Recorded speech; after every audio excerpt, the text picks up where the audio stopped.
Sarah Martinez stood outside the courthouse, her hands trembling slightly as she clutched the manila folder containing her divorce papers.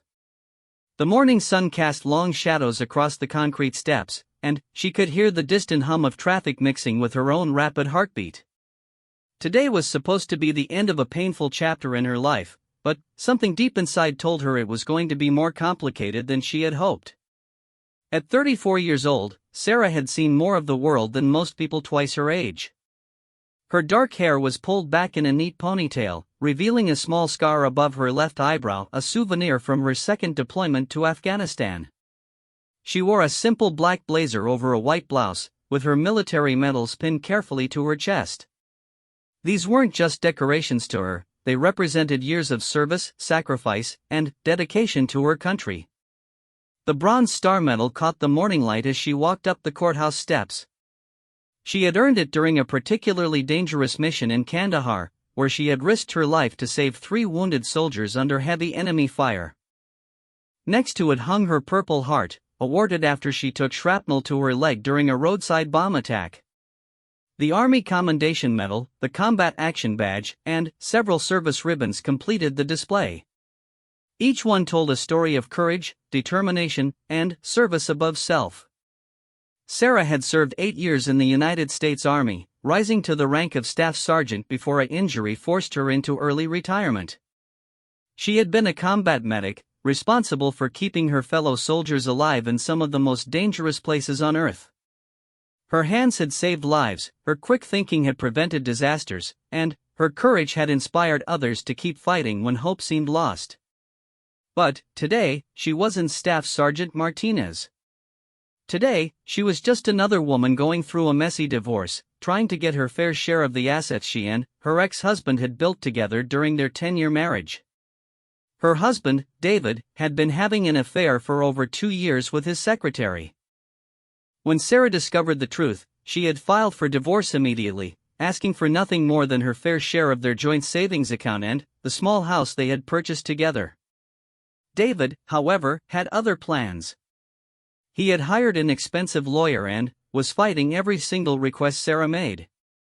He claimed she didn't deserve anything because she hadn't been working during the last 2 years of their marriage.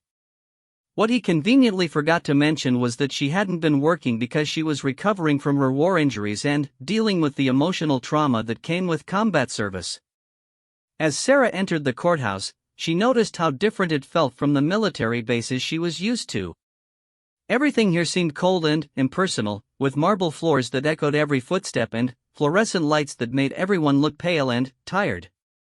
She found the correct courtroom and took a seat in the back, watching as other cases were called before hers.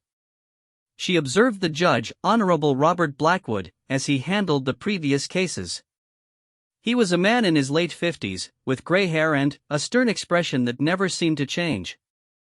He wore thick glasses and had a habit of looking down at people over them, as if he was constantly judging everyone who appeared before him. Sarah noticed that he seemed particularly dismissive toward women, interrupting them frequently and showing little patience for their explanations. When a young mother tried to explain why she needed more child support, Judge Blackwood cut her off mid-sentence. "I've heard enough," he said sharply. "Your request is denied. Next case." The woman left the courtroom in tears, and Sarah felt a knot forming in her stomach. This was not going to go well. 20 minutes later, her case was called. "Martinez versus Martinez," announced the court clerk.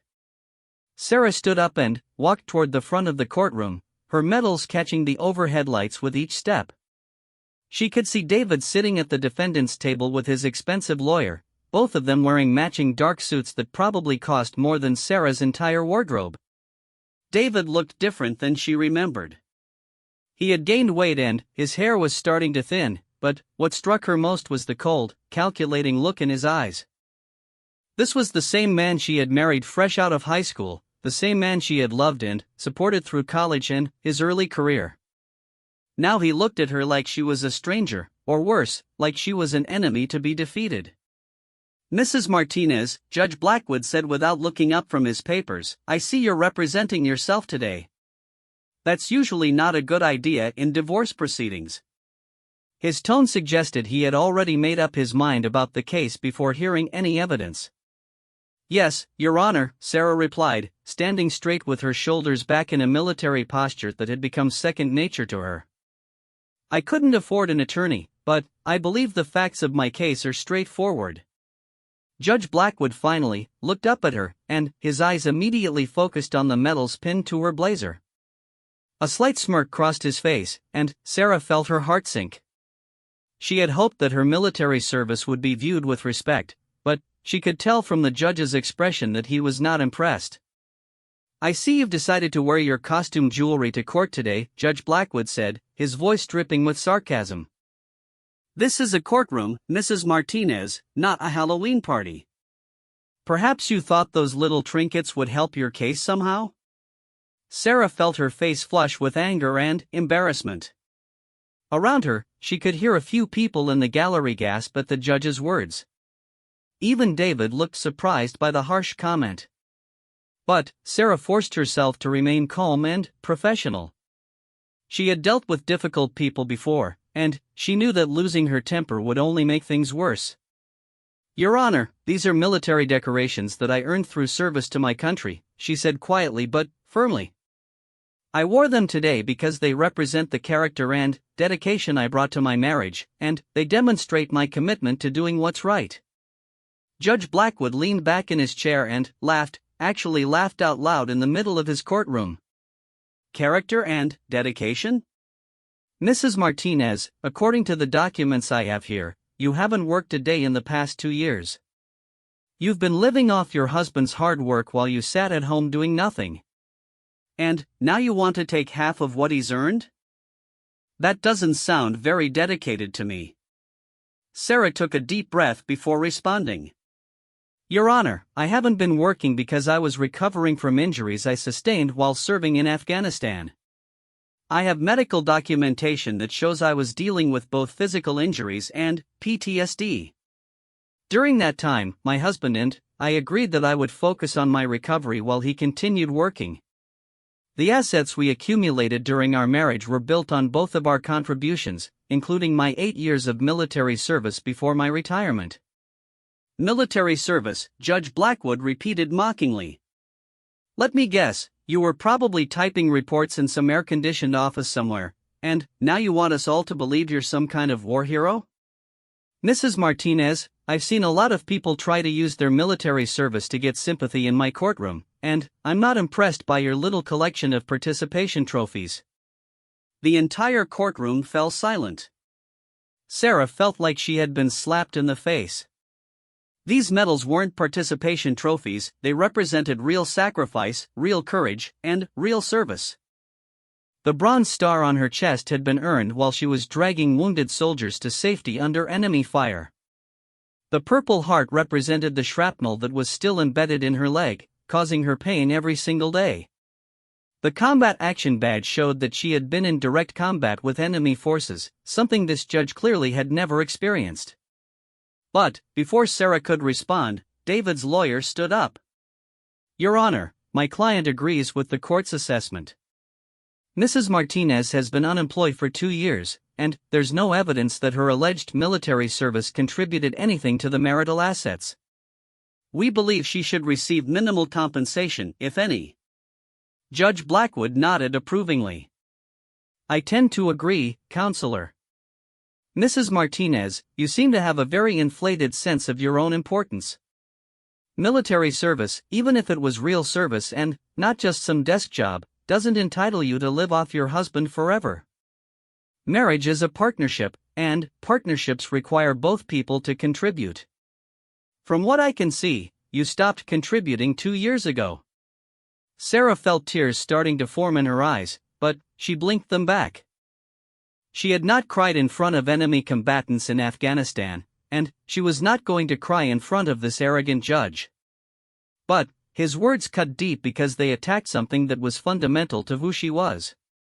Her military service hadn't been a job, it had been a calling, a way of life, a commitment to something bigger than herself. "Your Honor," she said, her voice steady despite the emotion she was feeling, "I would like to present evidence about my military service and the injuries that prevented me from working. I have documentation from the Department of Veterans Affairs, medical records, and testimony from my former commanding officers." Judge Blackwood waved his hand dismissively. "Mrs. Martinez, I don't need to see a bunch of paperwork about your alleged heroics. What I need to see is evidence that you contributed to the marital assets during the time they were being accumulated.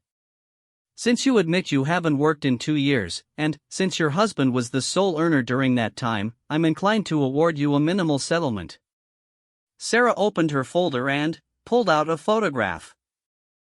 It showed her in full combat gear, kneeling next to a wounded soldier while explosions could be seen in the background. "Your Honor, this photograph was taken during the mission that earned me the Bronze Star. I was responsible for evacuating 3 critically wounded soldiers under heavy enemy fire. One of those soldiers was a 19-year-old kid from Ohio who would have died if I hadn't been there. His parents sent me a letter after he recovered, thanking me for saving their son's life. Is that what you call a participation trophy?" Judge Blackwood barely glanced at the photograph. "Mrs. Martinez, I'm sure you have many exciting stories about your time playing soldier, but this is a divorce court, not a military tribunal. Your little war games have nothing to do with the division of marital assets." The phrase "playing soldier" hit Sarah like a physical blow. She had seen friends die in combat. She had held dying soldiers in her arms while she tried desperately to keep them alive. She had risked her own life countless times to save others. This wasn't a game, it was service, sacrifice, and dedication to protecting the freedoms that allowed arrogant judges like Blackwood to sit safely in their courtrooms and mock the very people who had fought to protect them. "Your Honor," Sarah said, struggling to keep her voice level, "I'm not asking for anything unreasonable. I'm simply asking for my fair share of the assets that my husband and I built together during our 10-year marriage. That includes the time when I was serving my country and the time when I was recovering from injuries sustained in that service." Judge Blackwood looked at his watch impatiently. "Mrs. Martinez, I've heard enough. Based on the evidence presented, I find that your husband was the sole contributor to the marital assets during the relevant time period. You will receive 15% of the joint savings account and no claim on the marital home." Case dismissed. Sarah stood there in shock. 15%? That was barely enough to rent an apartment for a few months, let alone start a new life. She looked at David, who was smiling smugly as he shook hands with his lawyer. They had gotten exactly what they wanted. "Your Honor," Sarah said, her voice rising slightly, "that's not fair. I served my country for 8 years. I was wounded in combat. I have PTSD from my service. During my recovery, my husband and I agreed that I would focus on getting better while he worked. That was a joint decision that benefited our marriage." Judge Blackwood stood up, clearly annoyed that Sarah wasn't accepting his decision quietly. "Mrs. Martinez, let me be very clear about something. Your alleged military service is irrelevant to this case. If you want to play dress up with your costume jewelry and tell war stories, I suggest you join a veterans group or something. But don't come into my courtroom expecting special treatment because you claim to have worn a uniform. Plenty of people serve in the military without expecting the world to owe them something for the rest of their lives." The entire courtroom was now completely silent. Even the court reporter had stopped typing and was staring at the judge in disbelief. Sarah could see people in the gallery shaking their heads in disapproval, but no one dared to speak up. This was Judge Blackwood's courtroom, and his word was law. Sarah felt something breaking inside her chest. She had always believed in the system, in justice, in doing the right thing. She had risked her life to defend the Constitution and the principles it represented. She had believed that if she worked hard, served her country, and did the right thing, she would be treated fairly.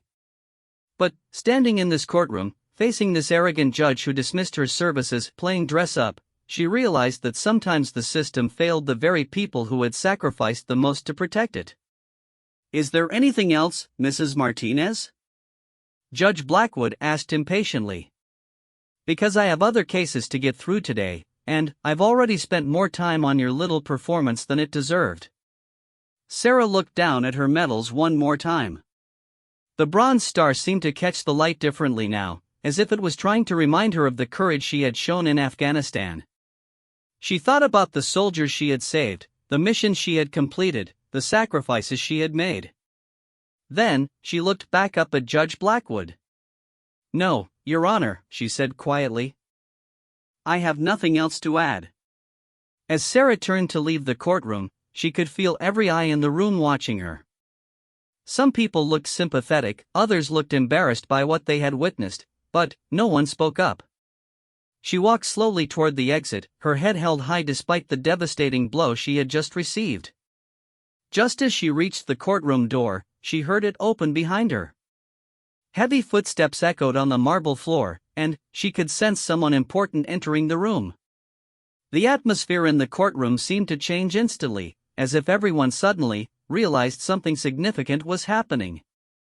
Sarah turned around to see who had entered, and her breath caught in her throat. Standing in the doorway was a man in full military dress uniform, with 4 silver stars gleaming on his shoulders. A 4-star general had just walked into Judge Blackwood's courtroom, and, from the expression on his face, he was not happy about what he had heard. General William Harrison stood in the doorway of the courtroom, his 4 silver stars catching the fluorescent light like beacons of authority. At 62 years old, he carried himself with the bearing of a man who had spent 4 decades in service to his country, rising through the ranks from second lieutenant to one of the most senior officers in the United States Army. His uniform was immaculate, every ribbon and medal perfectly aligned, every crease sharp enough to cut paper. The general's presence immediately transformed the atmosphere in the courtroom. Conversation stopped mid-sentence, papers stopped rustling, and even the air conditioning seemed to quiet down out of respect. This was not a man who entered rooms quietly or went unnoticed. His steel-gray eyes swept across the courtroom, taking in every detail with the practiced assessment of someone who had commanded troops in some of the most dangerous places on earth. Judge Blackwood looked up from his papers with obvious irritation at the interruption. He was not accustomed to people entering his courtroom without permission, especially during active proceedings. But, when he saw the 4 stars on the general's uniform, his expression changed from annoyance to confusion, then, to something that might have been nervousness. "Excuse me," Judge Blackwood said, trying to maintain his authoritative tone but clearly unsettled by the unexpected presence of such a high-ranking military officer. "This is a closed courtroom. If you need assistance, you can speak with the clerk outside." General Harrison didn't move from his position in the doorway. Instead, he continued to survey the room with the calm intensity of a commander assessing a battlefield. His eyes moved from Judge Blackwood to Sarah Martinez, who was still standing near the exit with her manila folder clutched in her hands. When his gaze fell on her military medals, his expression softened slightly, but, when he looked back at the judge, there was something cold and dangerous in his eyes. "I'm General William Harrison, United States Army," he said in a voice that carried the weight of absolute authority. "I was walking past this courtroom when I heard someone referring to military decorations as costume jewelry and participation trophies. I thought there might be some mistake, so I decided to see for myself what was happening here." The temperature in the room seemed to drop several degrees. Sarah felt her heart racing as she realized that this 4-star general had heard Judge Blackwood's insulting comments about her military service. She had never met General Harrison before, but she knew who he was. Every soldier in the army knew his name and reputation. He had served with distinction in Iraq and Afghanistan, leading from the front and earning the respect of everyone under his command. Judge Blackwood cleared his throat nervously. "General, I appreciate your service, but this is a civilian courtroom handling a divorce case. Military matters are outside our jurisdiction here." General Harrison stepped fully into the courtroom, his dress shoes clicking sharply on the marble floor with each measured step. "Actually, Your Honor, when someone disrespects the medals and service of American soldiers, that becomes very much a military matter. Especially when that someone is a sitting judge who took an oath to uphold justice and treat all citizens with respect." Sarah watched in amazement as Judge Blackwood seemed to shrink in his chair. The man who had been so confident and dismissive just moments before now looked like a child who had been caught misbehaving by the principal. She could see beads of sweat forming on his forehead despite the cool temperature in the courtroom. "Now," General Harrison continued, his voice carrying to every corner of the room, "I understand there's been some discussion about military decorations. Perhaps you could explain to me, Your Honor, what qualifies you to judge the value and significance of medals earned by soldiers in combat?" Judge Blackwood stammered, that is. "General, I was simply trying to maintain order in my courtroom and ensure that emotional appeals didn't cloud the legal issues at hand." "Emotional appeals?" General Harrison repeated, his voice rising slightly. "Judge Blackwood, do you see that Bronze Star Medal on Staff Sergeant Martinez's uniform? Do you have any idea what it takes to earn that decoration?" Sarah felt a surge of emotion as the general used her military rank rather than just her civilian name. It had been years since someone in authority had acknowledged her service with such respect. She stood a little straighter, remembering the pride she had felt when she first put on the uniform. Judge Blackwood looked uncomfortable and didn't answer the general's question. General Harrison didn't wait for a response. He walked closer to the bench, his eyes never leaving the judge's face. "The Bronze Star Medal," the general explained in a voice that carried the authority of absolute knowledge, "is awarded for heroic or meritorious achievement in connection with military operations against an armed enemy. Staff Sergeant Martinez earned hers by risking her life under enemy fire to evacuate 3 wounded soldiers. One of those soldiers was Private First Class Michael Chen, whose life she saved by providing medical treatment while under direct attack from enemy combatants." Sarah was stunned. How did General Harrison know the specific details of her Bronze Star mission? She had never met him before, and those details weren't in her standard service record. She watched as the general continued his explanation, each word hitting Judge Blackwood like a physical blow. "The Purple Heart," General Harrison continued, pointing to the medal on Sarah's chest, "is awarded to members of the armed forces who are wounded or killed in action. Staff Sergeant Martinez received shrapnel wounds to her leg when her convoy was attacked by an improvised explosive device. She continued to provide medical care to other wounded soldiers even while bleeding from her own injuries." The courtroom was completely silent now. Even David and his expensive lawyer seemed transfixed by the general's words. Sarah could see people in the gallery leaning forward, hanging on every word as the true story of her service was finally being told by someone who understood its significance. "The Combat Action Badge," General Harrison went on, "is awarded to soldiers who actively engage or are engaged by the enemy in ground combat. Staff Sergeant Martinez participated in over 40 combat missions during her deployments to Afghanistan. She was directly involved in firefights with enemy forces on multiple occasions while performing her duties as a combat medic." Judge Blackwood looked like he wanted to disappear into his chair. The man who had been so quick to mock Sarah's service just minutes before was now faced with a detailed account of her courage and sacrifice from one of the highest-ranking officers in the United States Army. "Now," General Harrison said, turning his attention back to Judge Blackwood, "I'm curious about your comment regarding participation trophies.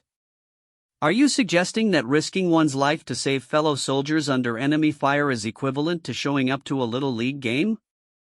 "General, I may have misspoken," Judge Blackwood said weakly. "I didn't realize the full extent of Mrs. Martinez's service record." "You didn't bother to find out," General Harrison corrected firmly. "You saw a woman wearing military decorations in your courtroom, and you decided to humiliate her without knowing anything about how those decorations were earned.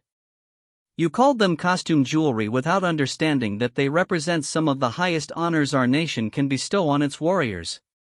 Sarah felt tears forming in her eyes, but these were different from the tears of frustration and anger she had felt earlier. These were tears of vindication, of finally being understood and respected for the sacrifices she had made.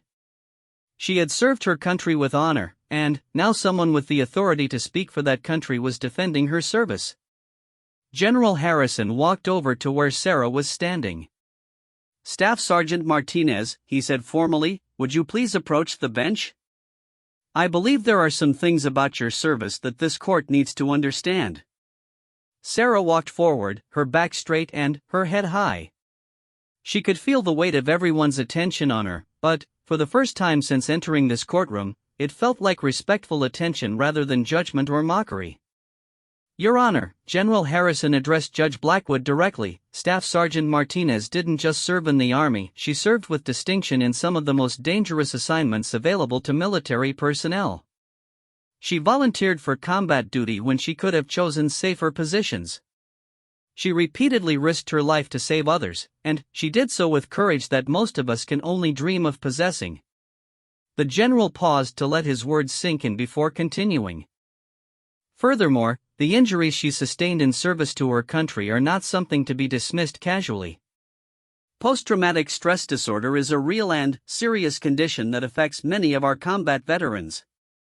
The fact that Staff Sergeant Martinez has been dealing with PTSD while also recovering from physical injuries shows incredible strength, not weakness. Judge Blackwood looked down at his papers, clearly wishing this conversation was happening anywhere but in his courtroom. General, I understand that Staff Sergeant Martinez has served with honor, but this is still a divorce proceeding. The court has to consider the legal issues involved in the division of marital assets. Of course, General Harrison agreed. But the court also has to consider all relevant factors, including the contributions each party made to the marriage. Staff Sergeant Martinez didn't stop contributing to her marriage when she was wounded in Afghanistan. Her service, her sacrifice, and her subsequent struggle with recovery are all part of what she brought to that relationship. Sarah watched as General Harrison moved to stand directly in front of Judge Blackwood's bench. The general was not a large man physically, but his presence filled the entire courtroom. Every person in the room could feel the authority and respect that he commanded. Let me tell you something about military families, Your Honor, the general said, his voice taking on a more personal tone. When a soldier deploys to a combat zone, they don't go alone. Their spouse deploys with them, emotionally and mentally. The stress, the worry, the fear, it affects the entire family. And, when a soldier comes home wounded, both physically and emotionally, the recovery process involves the whole family too. General Harrison turned slightly to include Sarah in his gaze. Staff Sergeant Martinez's husband benefited from her military service throughout their marriage. Her steady income, her military benefits, her housing allowances, all of that contributed to their joint financial situation. And, when she was wounded and struggling with PTSD, a decent husband would have supported her recovery, understanding that she had earned that support through her service and sacrifice.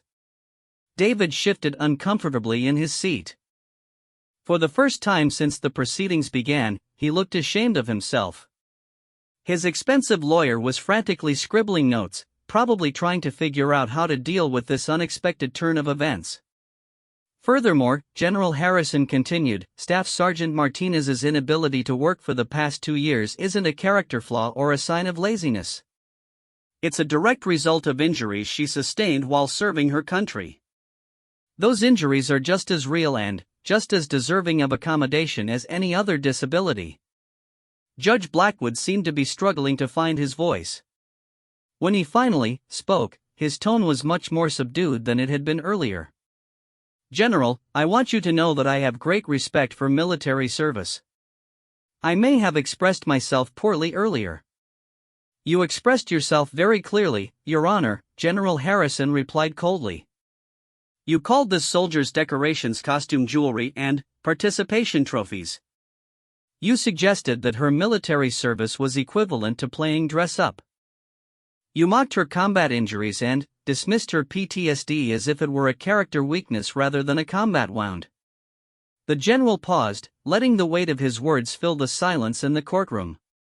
I've served alongside soldiers like Staff Sergeant Martinez in Iraq and Afghanistan. I've seen firsthand the courage it takes to run toward danger when every instinct tells you to run away. I've watched medics like her risk their lives to save wounded soldiers while bullets were flying overhead. And I've seen the toll that combat takes on our warriors, both physically and mentally. Sarah felt overwhelmed by the general's support. She had spent years feeling like her service wasn't valued or understood by civilians. She had struggled with PTSD largely alone, feeling like she couldn't adequately explain to people what she had experienced or why it continued to affect her. But General Harrison understood, and he was using his authority and respect to make sure others understood too. Your Honor, General Harrison said formally, I'm going to ask you to reconsider your ruling in this case. Staff Sergeant Martinez deserves better than 15% of the marital assets. She deserves the respect and consideration that should be given to any veteran who served with honor and was wounded in service to her country. Judge Blackwood looked around the courtroom nervously. He could see the reporters who had somehow appeared during the general's speech, their cameras and notebooks ready to capture whatever happened next. He could see the other attorneys and court personnel watching the proceedings with obvious interest. Most importantly, he could see the respect and admiration in people's eyes when they looked at Sarah Martinez, and the disapproval when they looked at him. General, Judge Blackwood said carefully, perhaps we should take a brief recess so I can review the case files more thoroughly. That sounds like an excellent idea, General Harrison replied. I think a more careful review of the facts would be beneficial for everyone involved. As Judge Blackwood called for a 15-minute recess, Sarah felt like she could finally breathe again. The nightmare of the past hour was starting to feel like it might have a different ending than she had feared. But she also knew that General Harrison's unexpected appearance had created a situation that was much bigger than just her divorce case. The story of what happened in this courtroom was going to spread far beyond these walls, and she wasn't sure she was ready for that kind of attention. The general turned to her with a slight smile.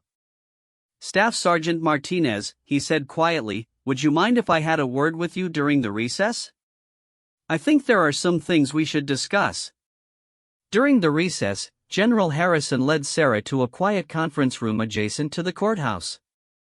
The room was small and windowless, with fluorescent lighting that cast everything in a stark, institutional glow. Sarah sat across from the general at a simple wooden table, still trying to process everything that had just happened in the courtroom. Staff Sergeant Martinez, General Harrison began, his voice much gentler now that they were away from the formal setting of the courtroom. First, I want you to know that what happened in there was completely unacceptable. No veteran should ever be treated with such disrespect, especially not by someone in a position of authority. Sarah nodded, still somewhat overwhelmed by the general's intervention. Thank you, sir. I have to ask though, how did you know the specific details about my Bronze Star mission? I've never met you before, and those details aren't in my standard personnel file. General Harrison smiled slightly. Actually, we have met before, though I don't expect you to remember. It was in Afghanistan, at Forward Operating Base Chapman, about 6 years ago. I was visiting the base as part of a morale tour, and your commanding officer, Colonel Rebecca Thompson, specifically introduced me to several outstanding soldiers. You were one of them. Sarah's eyes widened in surprise. She had a vague memory of meeting several high-ranking officers during various visits to her base, but she had never imagined that any of them would remember her specifically. I'm sorry, sir.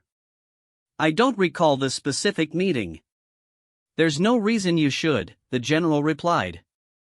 You were dealing with the immediate aftermath of the mission that earned you the Bronze Star. You had just returned from the field, and you were focused on making sure your wounded soldiers were properly cared for. But Colonel Thompson told me the whole story of what you had done, and she made sure I understood the exceptional courage you had shown. The general leaned back in his chair, his expression becoming more reflective. You know, Staff Sergeant, in my 40 years of military service, I've met thousands of soldiers. Most of them serve with honor and dedication, but some go above and beyond in ways that stay with you forever. Your actions that day in Kandahar were the kind that define what it means to be a soldier. Sarah felt a lump forming in her throat. She had never thought of herself as exceptional, she had simply done what needed to be done to save her fellow soldiers. But, hearing this validation from someone of General Harrison's stature meant more to her than she could express. "Sir, can I ask how you happened to be walking past that courtroom today? It seems like quite a coincidence." General Harrison's expression became more serious. "It wasn't entirely a coincidence, Staff Sergeant. I was here for a meeting with the district attorney about a case involving veteran benefits fraud. When I heard Judge Blackwood's comments through the courtroom door, I couldn't believe what I was hearing. I had to see for myself if someone was really mocking a veteran's service decorations." He paused, his jaw tightening slightly. "When I saw you standing there in your medals, being humiliated by that judge, I knew I had to do something. I've spent my entire career fighting for the men and women under my command, and that didn't stop when you left the service. Every veteran deserves to be treated with respect and dignity." Sarah looked down at her hands, which were still trembling slightly from the emotional intensity of the morning. "General, I have to be honest with you. The past 2 years have been really difficult for me. Dealing with PTSD, recovering from my injuries, and, then, having my marriage fall apart, there were times when I wondered if my service really mattered to anyone." "It matters," General Harrison said firmly. "It matters to the soldiers you saved. It matters to their families. It matters to every person in this country who sleeps safely at night because brave men and women like you were willing to stand between them and danger. And it should matter to every judge and court official who took an oath to uphold justice." The general stood up and walked to the small window that looked out onto the courthouse parking lot. "Staff Sergeant, what happened in that courtroom today is part of a larger problem. Too many civilians don't understand what military service really means. They see the uniform, the medals, the ceremonies, but they don't understand the sacrifice behind them." Sarah joined him at the window. "Sometimes I feel like I'm caught between two worlds. In the military, I knew my place and my purpose. I had brothers and sisters who understood what we were going through together. But, in the civilian world, it's like I'm speaking a different language sometimes." "That's exactly why what happened today is so important," General Harrison replied. Judge Blackwood's behavior wasn't just disrespectful to you personally, it was an insult to every veteran who has ever served. And, by standing up to it, we're sending a message that such treatment is unacceptable." The general turned back to face Sarah directly. "I want you to know that you're not alone in this. The military takes care of its own, even after they leave the service. If you need legal representation for the remainder of your case, I can connect you with some excellent attorneys who specialize in veterans issues and family law." Sarah felt tears forming in her eyes again. "Sir, I can't afford expensive lawyers. That's why I was representing myself in the first place. Staff Sergeant, there are numerous organizations that provide free legal services to veterans, especially those who were wounded in combat. Your service record alone would make you eligible for assistance from several different groups. You shouldn't have to face this alone." Before Sarah could respond, there was a knock on the conference room door. A young court clerk peered in nervously. "Excuse me, General Harrison? Judge Blackwood has asked me to inform you that he's ready to reconvene the court." General Harrison nodded to the clerk, then turned back to Sarah. "Are you ready for this, Staff Sergeant?" Sarah straightened her shoulders and smoothed down her blazer, making sure her medals were properly aligned. "Yes, sir. I'm ready." As they walked back toward the courtroom, Sarah noticed that the atmosphere in the courthouse had completely changed.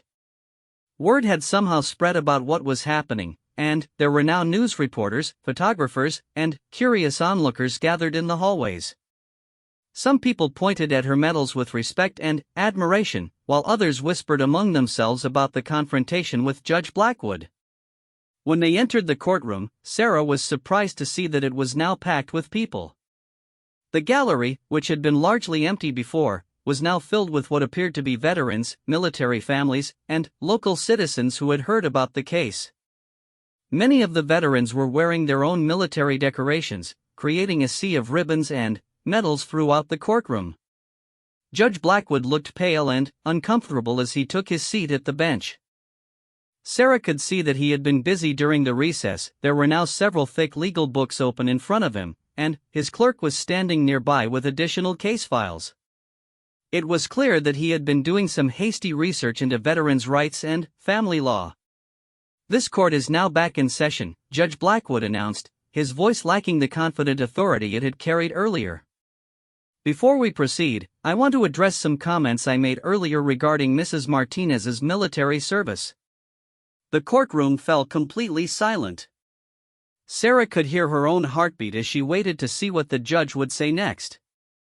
Upon further reflection, Judge Blackwood continued, clearly uncomfortable with having to make this statement in front of a packed courtroom, "I realized that my comments about Mrs. Martinez's military decorations were inappropriate and insensitive. I want to formally apologize to Mrs. Martinez and to any veterans who may have been offended by my words."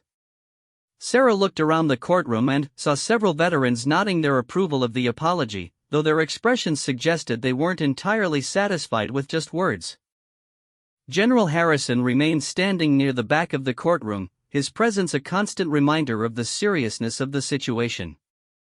Furthermore, Judge Blackwood went on, "I have reviewed additional case law regarding the consideration of military service and service-connected disabilities in divorce proceedings.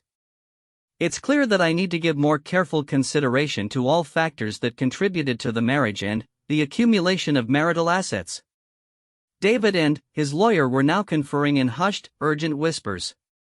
Sarah could tell that they were not happy with this turn of events. They had come to court expecting an easy victory, confident that Judge Blackwood would side with them. Now they were facing a completely different situation. "Mrs. Martinez," Judge Blackwood said, addressing Sarah directly, "I would like you to present any additional evidence you have regarding your military service and how it contributed to your marriage. I also want to hear more about the circumstances surrounding your retirement from the Army and your current medical condition." Sarah stood up, feeling more confident than she had all morning. "Thank you, Your Honor. I have medical records from the Department of Veterans Affairs documenting my service-connected injuries and PTSD diagnosis. I also have letters from my former commanding officers and fellow soldiers that speak to my character and service record." As Sarah began to present her evidence, she noticed that the atmosphere in the courtroom had completely transformed. Where before she had felt like she was under attack, now she felt supported and respected. The presence of so many veterans in the gallery gave her strength, and General Harrison's intervention had fundamentally changed how her case was being perceived. She presented photographs from her deployments, showing her working as a combat medic in dangerous conditions. She read portions of letters from soldiers she had treated, including the young private from Ohio whose life she had saved during the Bronze Star mission. She presented medical documentation showing the extent of her injuries and the ongoing treatment she required for PTSD. "Your Honor," Sarah said as she concluded her presentation, "I'm not asking for special treatment because I'm a veteran. I'm asking for fair treatment under the law. My military service was a significant part of my contribution to this marriage, and my injuries prevent me from working now are a direct result of that service." Judge Blackwood nodded thoughtfully. "Mrs. Martinez, thank you for that presentation. Mr. Patterson," he said, addressing David's lawyer, "does your client wish to present any additional arguments?" David's lawyer stood up uncertainly. It was clear that he hadn't prepared for this kind of detailed examination of Sarah's military service, and the presence of General Harrison and the packed gallery had obviously rattled him. "Your Honor," the lawyer began hesitantly, "while my client respects Mrs. Martinez's military service, we still maintain that the division of assets should be based on recent contributions to the marriage. Mrs. Martinez has been unable to work for 2 years, during which time my client was the sole financial provider." General Harrison stepped forward slightly, and the lawyer's voice faltered. The general didn't say anything, but his presence was clearly making the attorney nervous. However, the lawyer continued quickly, "In light of the information presented today, my client would be willing to negotiate a more equitable settlement." Sarah felt a surge of hope. The combination of General Harrison's intervention, the packed courtroom full of supporters, and Judge Blackwood's obvious discomfort with his earlier behavior had clearly changed the dynamics of her case. Judge Blackwood looked around the courtroom, taking in the sea of veterans and military families who were watching the proceedings with intense interest. I think that would be wise, Counselor. Mrs. Martinez, would you be amenable to attempting to reach a negotiated settlement? Before Sarah could answer, General Harrison spoke up from the back of the courtroom. Your Honor, if I may, I believe Staff Sergeant Martinez should have proper legal representation during any settlement negotiations. As I mentioned during our recess, there are organizations that provide free legal services to wounded veterans. Judge Blackwood nodded quickly. Of course, General. Mrs. Martinez, would you like to postpone these proceedings to allow you time to obtain legal counsel? Sarah looked around the courtroom at all the people who had come to support her, then, back at General Harrison, whose intervention had changed everything. For the first time in years, she felt like she wasn't facing this battle alone. Yes, Your Honor, she said clearly. I would appreciate the opportunity to consult with an attorney who specializes in veterans' issues. As the court session ended and people began filing out of the courtroom, Sarah was approached by several veterans who wanted to shake her hand and offer their support. A few reporters asked for interviews, and she was handed business cards from multiple attorneys who offered their services. But the moment that meant the most to her came when General Harrison approached as she gathered her papers. Staff Sergeant Martinez, he said formally, then smiled and extended his hand. You handled yourself with honor in there today. Your service, your courage, and your dignity in the face of disrespect are exactly what I would expect from a soldier of your caliber. As Sarah shook the general's hand, she realized that something fundamental had changed. She was no longer just a struggling veteran trying to survive a difficult divorce. She had become a symbol of something larger, the importance of respecting and honoring the service of all veterans, especially those who had been wounded in defense of their country. The battle wasn't over yet, but, for the first time in a long time, Sarah Martinez felt like she was going to win. 3 weeks after the dramatic courtroom encounter, Sarah Martinez sat in the office of Victoria Chen, one of the most respected veterans' rights attorneys in the state. The office was located in a modern downtown building, with large windows that offered a view of the city skyline. The walls were decorated with photographs of military ceremonies and framed letters of appreciation from veteran clients. Victoria Chen was a petite woman in her 40s with short black hair and intelligent dark eyes behind wire-rimmed glasses. She had served as a JAG officer in the Army before transitioning to civilian practice, specializing in veterans issues and military family law. When she learned about Sarah's case through the Veterans Legal Aid Network, she had immediately offered her services pro bono. Sarah, Victoria said, looking up from the thick file of documents spread across her desk, I've reviewed all the materials you provided, and, I have to say, you have an exceptionally strong case. The combination of your military service record, your service-connected disabilities, and the circumstances of your marriage create multiple grounds for a much more favorable settlement. Sarah felt a wave of relief wash over her. The past 3 weeks had been a whirlwind of media attention, legal consultations, and emotional ups and downs. The video of General Harrison's confrontation with Judge Blackwood had gone viral on social media, turning her divorce case into a national symbol of veterans' rights and judicial accountability. The public response has been incredible, Victoria continued. We've received over 2,000 letters of support from veterans and military families across the country. Several veterans organizations have offered to file amicus briefs supporting your case. And the media coverage has put significant pressure on the court system to handle your case fairly. Sarah picked up one of the letters from the stack on Victoria's desk. It was from a Marine veteran who had served in Iraq, expressing his outrage at Judge Blackwood's treatment of her medals and offering his support.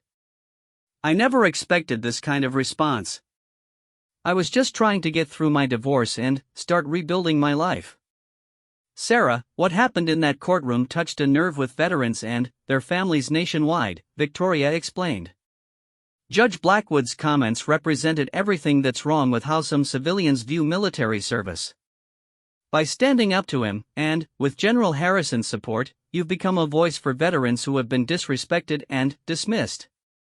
Victoria opened another folder and pulled out a newspaper clipping. Look at this editorial from the Washington Post. They're calling for a review of how family courts handle cases involving veterans with service-connected disabilities. Your case has sparked a national conversation about the need for judges to receive training on veterans' issues. Sarah read the headline, "When Justice Fails Our Veterans, the Case for Court Reform."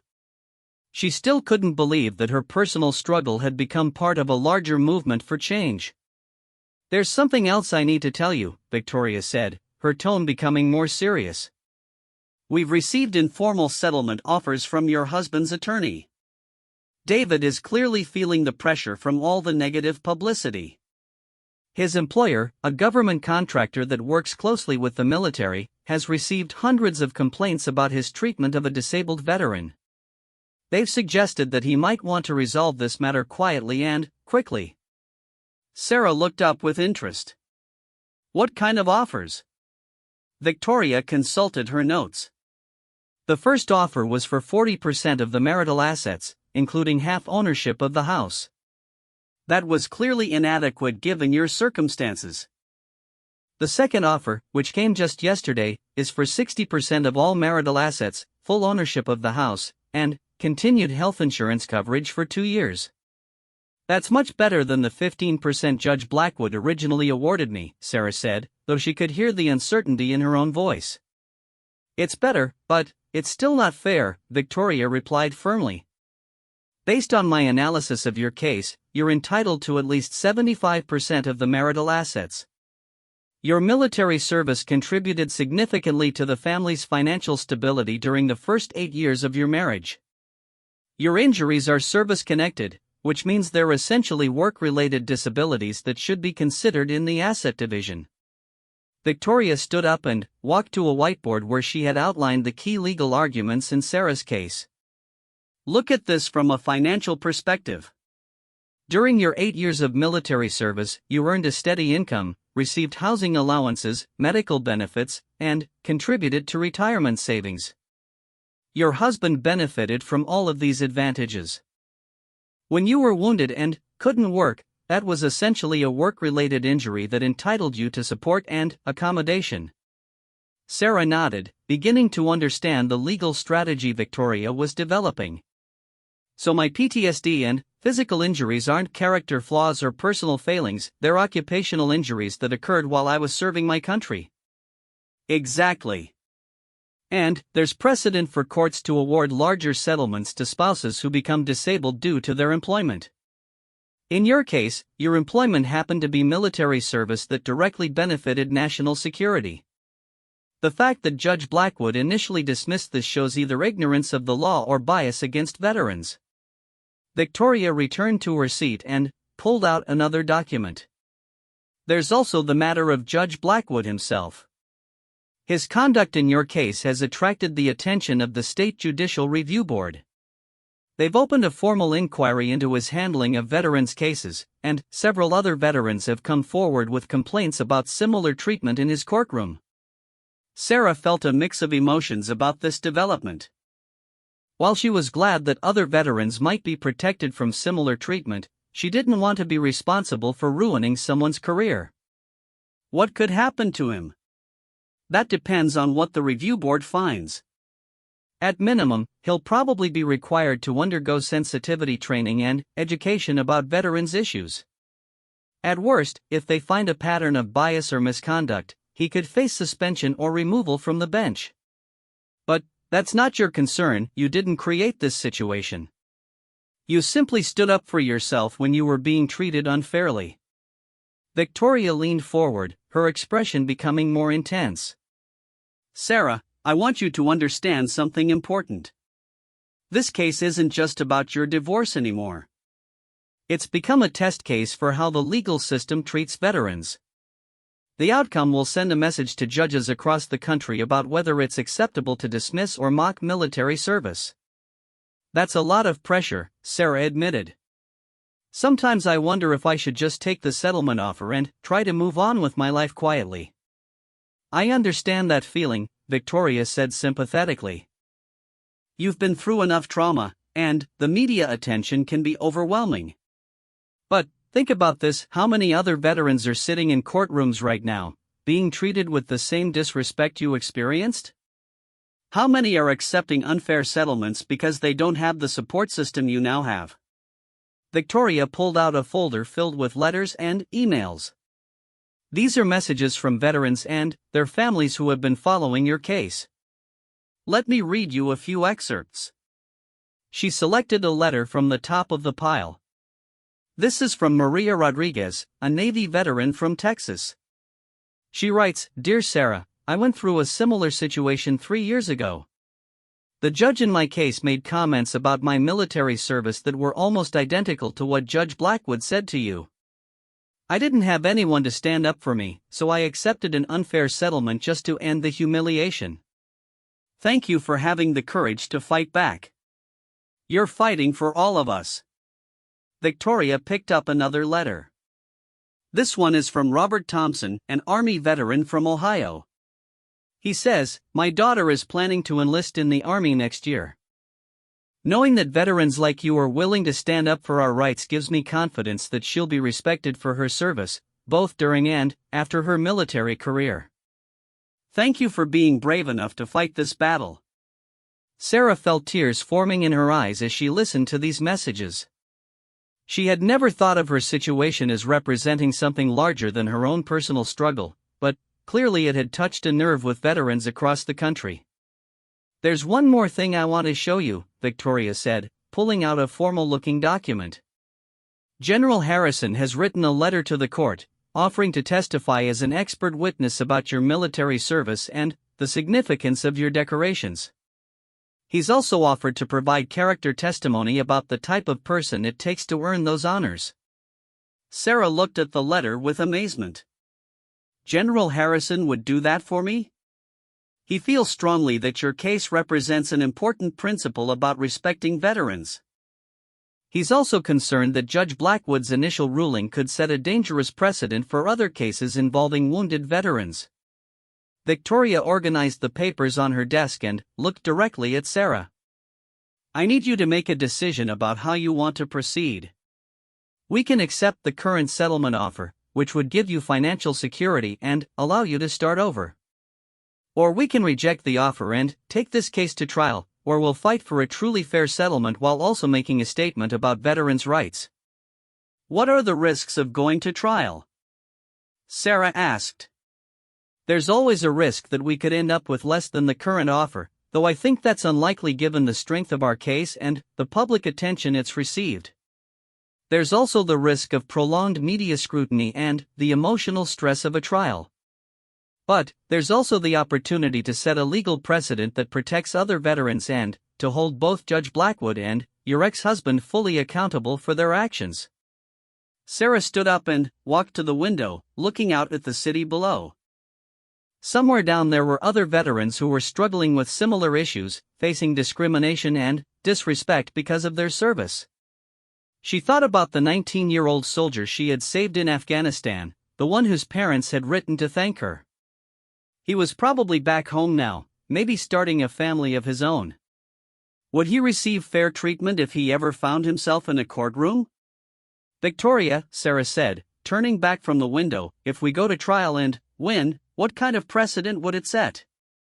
It would establish that military service, especially combat service that results in disabilities, must be given significant weight in divorce proceedings.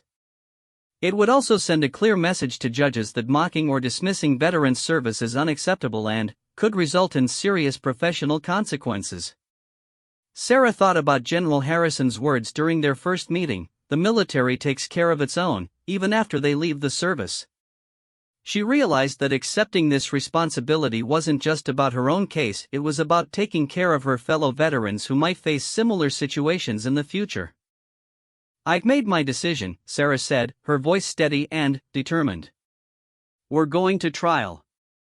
I didn't serve my country for 8 years and earn these medals to back down when faced with a legal battle.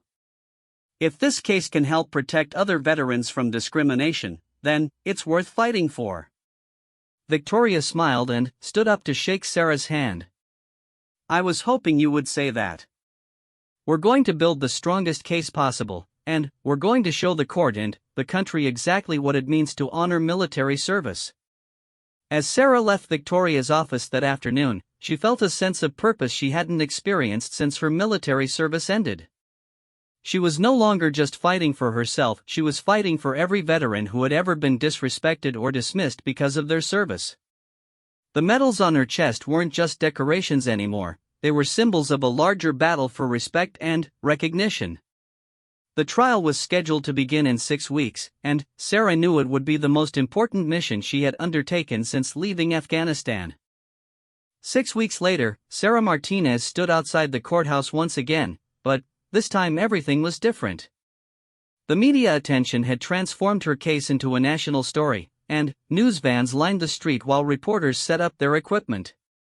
Veterans from across the state had traveled to show their support, many wearing their military uniforms and medals.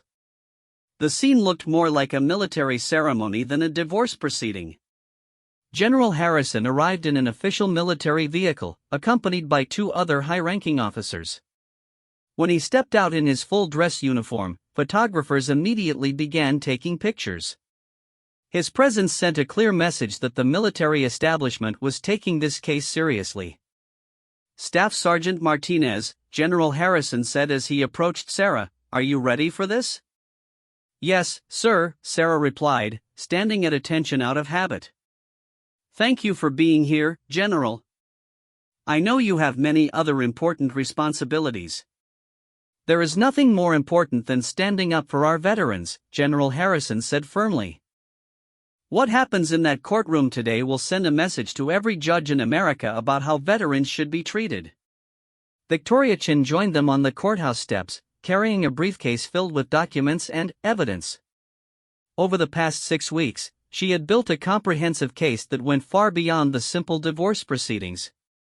She had gathered expert testimony from military historians, psychologists specializing in PTSD, and legal scholars who specialized in veterans' rights. "Sarah, the media attention has been overwhelming, but it's also worked in our favor," Victoria explained. "The court knows the entire country is watching this case. Judge Blackwood has been assigned a different case, and we've been assigned Judge Patricia Williams, who has a reputation for fairness and has actually received special training in veterans issues." As they entered the courthouse, Sarah noticed that security had been increased significantly.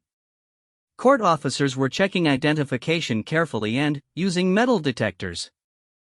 The hallways were packed with supporters, reporters, and curious observers who had come to witness what many were calling a landmark case for veterans' rights. The courtroom itself had been changed to accommodate the media attention. Additional seating had been added, and camera crews were positioned to record the proceedings for national news broadcasts. Sarah felt nervous about all the attention, but she also felt supported by the sea of military uniforms and veteran supporters in the gallery. Judge Patricia Williams entered the courtroom promptly at 9 a.m. She was a woman in her late 50s with gray hair and kind eyes, but her demeanor was clearly professional and no-nonsense. She had been a judge for over 20 years and had a reputation for thorough preparation and fair rulings. "This court is now in session," Judge Williams announced. "Before we begin with opening statements, I want to address the unusual circumstances surrounding this case.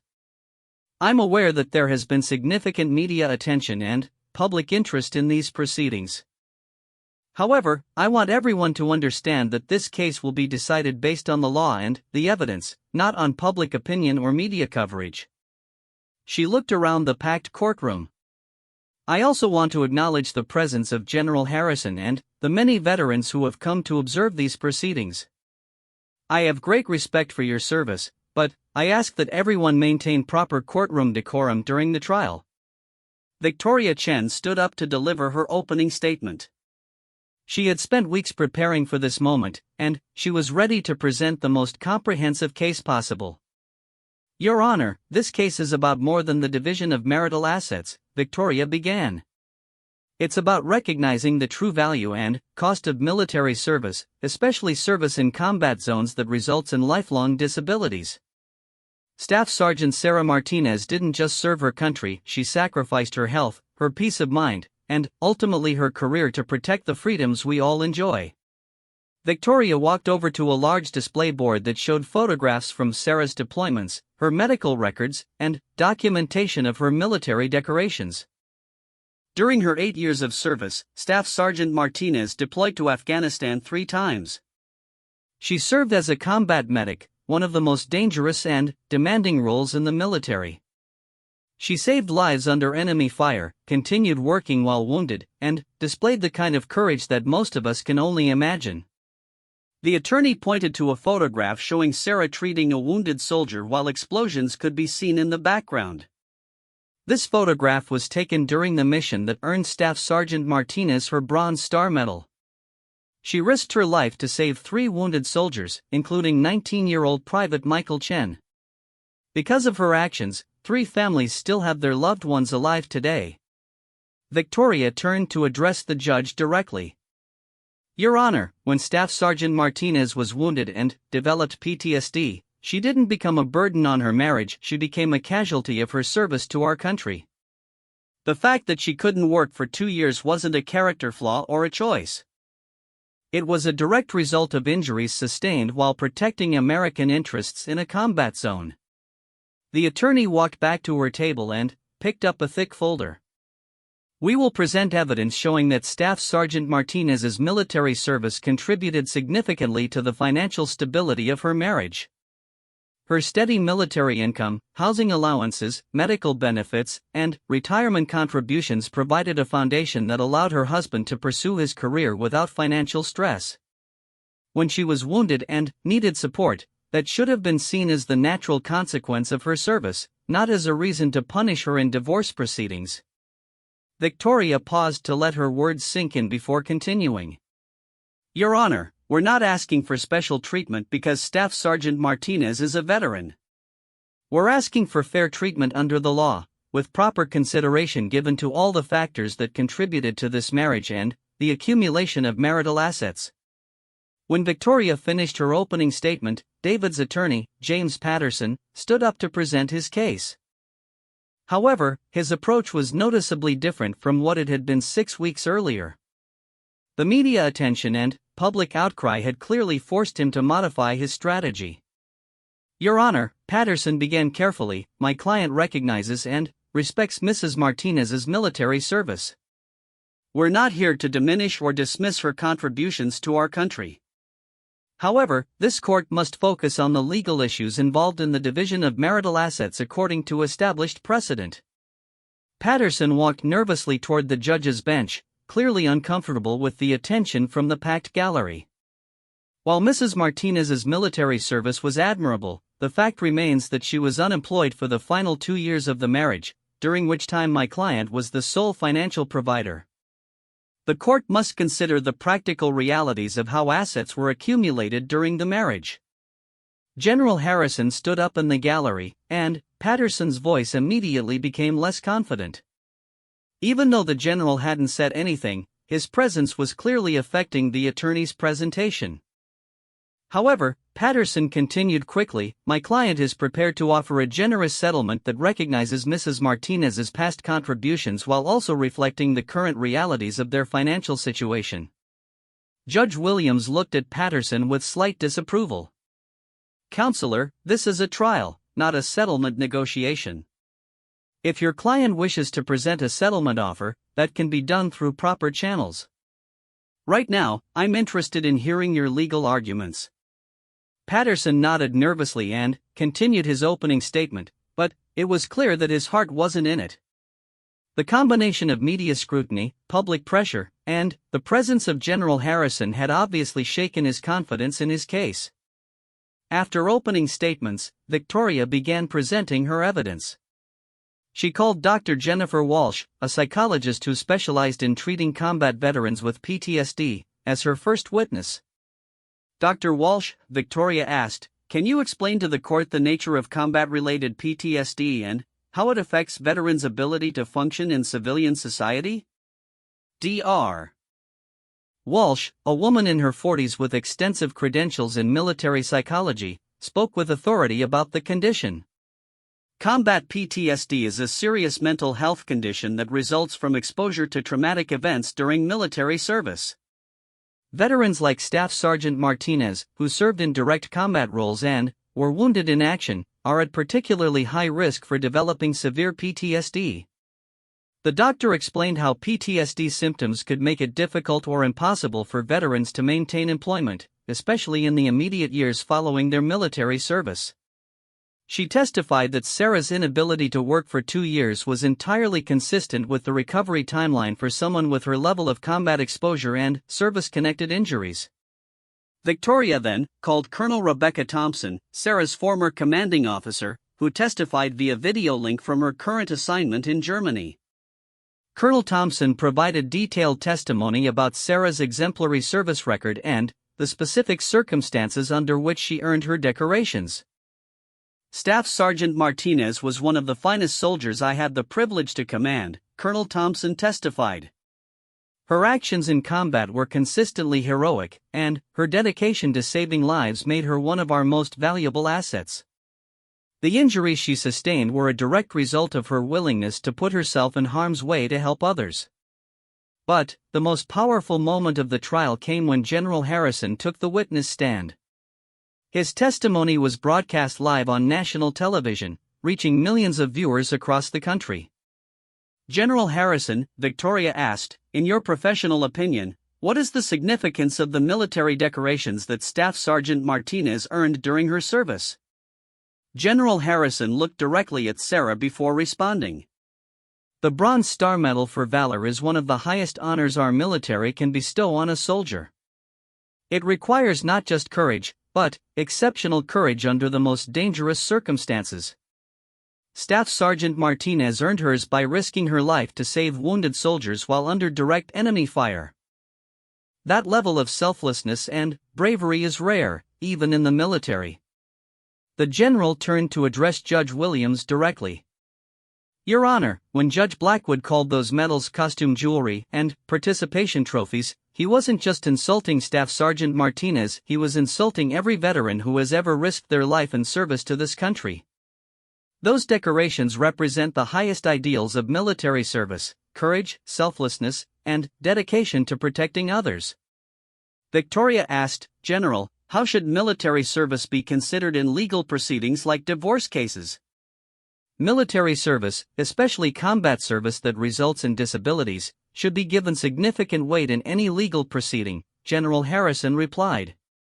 When a soldier is wounded in service to their country, they deserve support and consideration, not punishment or dismissal. Staff Sergeant Martinez's PTSD and physical injuries are the equivalent of work-related injuries that occurred while she was protecting American interests overseas. The general's testimony continued for over an hour, covering everything from military culture to the specific challenges faced by wounded veterans transitioning to civilian life.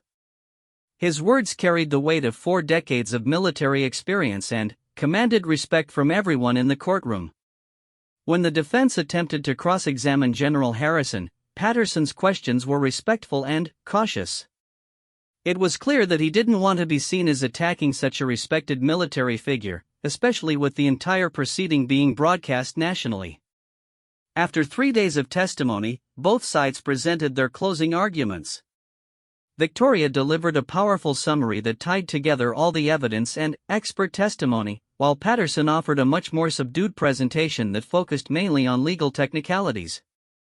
Judge Williams took the case under advisement and announced that she would deliver her ruling the following week. As the court recessed, Sarah was surrounded by supporters who congratulated her on her courage in fighting for veterans' rights.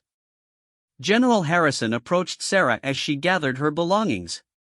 Staff Sergeant Martinez, regardless of the court's decision, you've already won something important. You've shown the country that veterans deserve respect and fair treatment.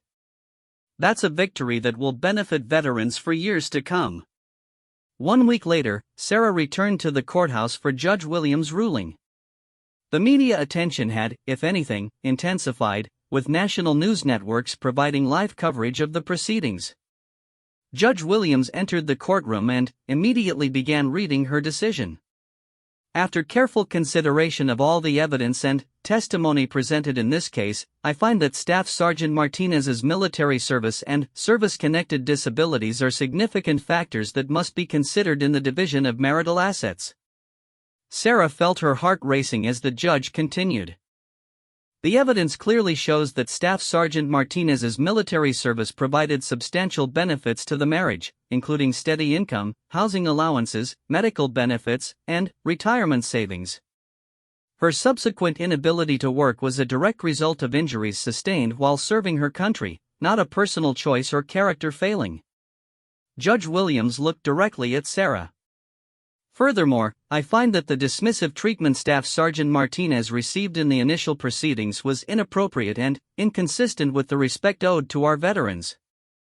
Military service, especially combat service that results in sacrifice, must be given proper consideration in legal proceedings. The judge announced her ruling: Sarah would receive 80% of all marital assets, including full ownership of the family home, continued health insurance coverage, and support for her ongoing PTSD treatment.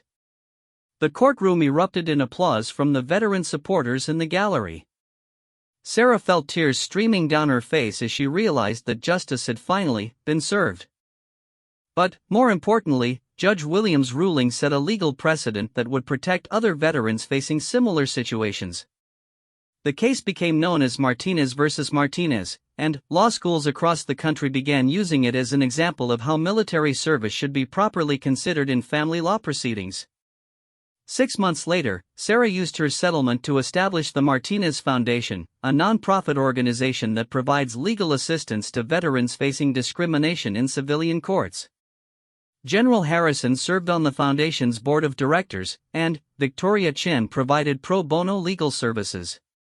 The foundation's first annual report noted that they had helped over 200 veterans receive fair treatment in legal proceedings, and several states had implemented mandatory training for judges on veterans' issues. Sarah's story had become more than just a personal victory, it had become a catalyst for change that would protect veterans for generations to come. Her medals, once mocked as costume jewelry, had become symbols of a movement that demanded respect and recognition for all who had served their country with honor. As Sarah often told the veterans who came to her foundation for help, sometimes the most important battles we fight aren't on foreign battlefields, they're right here at home, fighting for the respect and dignity that every veteran has earned through their service. The judge who had mocked her medals learned that day that some decorations represent something far more powerful than he had ever imagined. They represent the unbreakable spirit of those who serve, and the determination to fight for justice no matter the odds.